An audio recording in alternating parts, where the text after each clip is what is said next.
no, pues, paseo, hombre.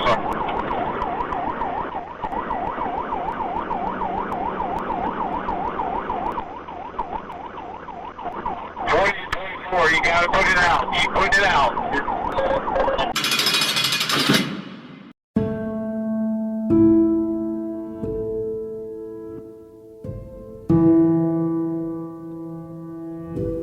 Folks, welcome back to another episode of The Fallen Badge. Today we're going to look at the murder of Deputy Matthew Locke, Hardin County Sheriff's Department, Tennessee.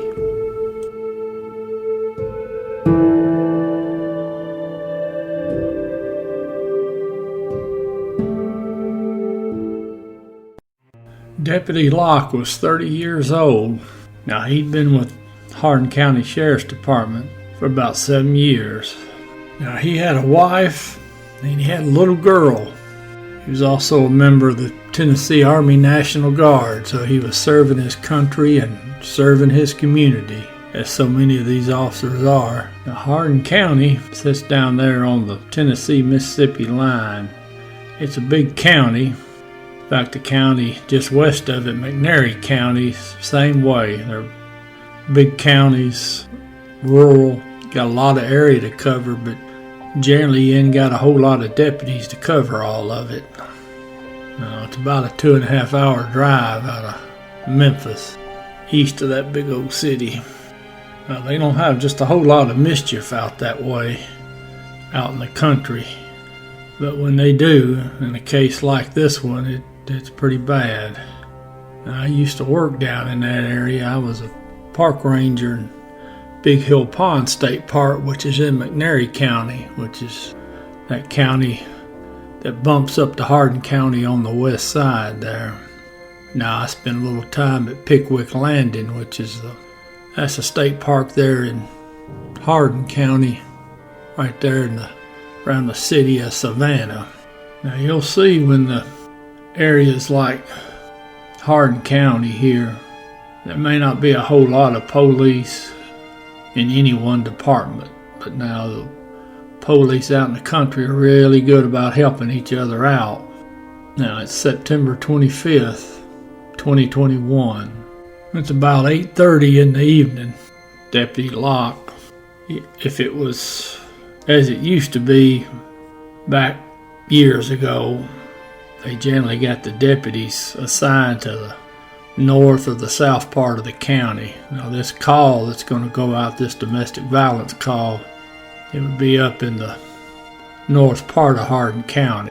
Now, I hope they had more deputies nowadays than they did back in the 80s when I was down there. There are many a night you didn't have but 2 deputies riding the whole county. But in any event, this domestic violence call goes out 3000 block of Nance Bend Road. Now, that's in the town of Clifton, Tennessee. Now, there wasn't a lot of information on what exactly was going on in this domestic violence. I'm going to assume it was a husband and a wife. Now, according to the resource material, an officer from the Clifton Police Department, he got there to the scene. And then another deputy showed up. Now, the suspect, who I don't know much about the suspect, other than there wasn't any mention about him having a really bad criminal past, so I really don't know his backstory. But he's armed, and evidently he's in a bad mood. Now, the Clifton police officer and the deputy or other deputies that are on the scene are telling him to drop the gun. Now, Deputy Locke, he rolls up to the house.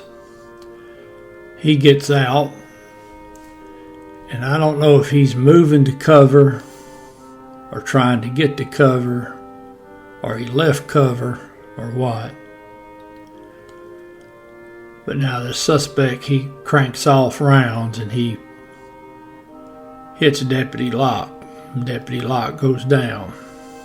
Now the suspect, he takes off and he hits the woods, and there's a lot of woods down in Hardin County.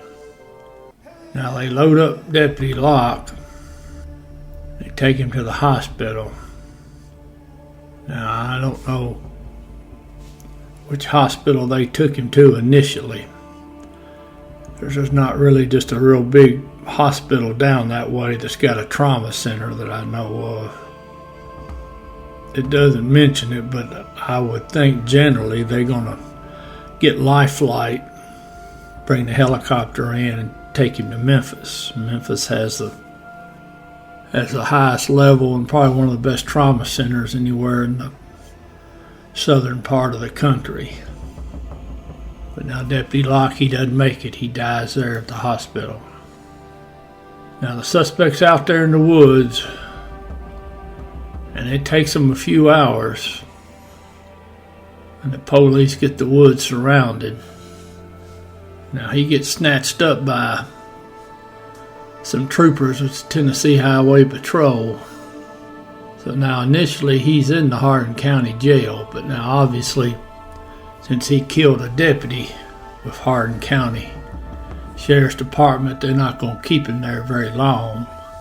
They eventually transferred him to Chester County. Now Chester County butts up to Hardin there on the northwest side.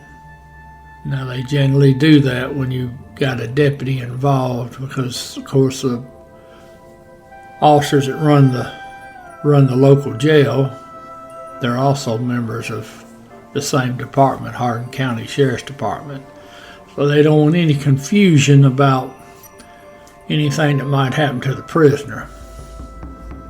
Now the charges that the suspect's facing: first-degree murder, felony murder, 5 counts of attempted first-degree murder, which tells me there was at least 4 other officers out there on the scene with Deputy Locke, 5 counts of possession of a firearm during the commission of a dangerous felony, aggravated kidnapping. That's going to have to be related to his wife or girlfriend, whoever he was into it with.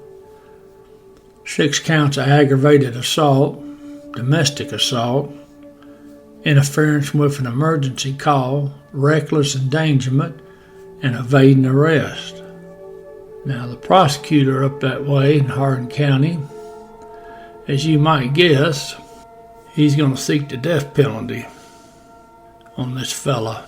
And this fella richly deserves it. But now y'all know how I feel about the death penalty. It's one thing to put it on them, but the chances of them actually carrying it out is slim to none. We're going to spend about 3 or 4 times the money holding him in jail for a sentence that's probably never going to be carried out.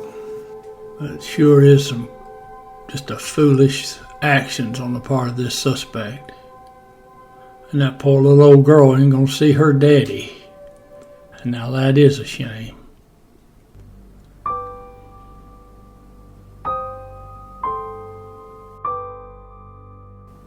Deputy Matthew Locke. End of watch, September 25th, 2021.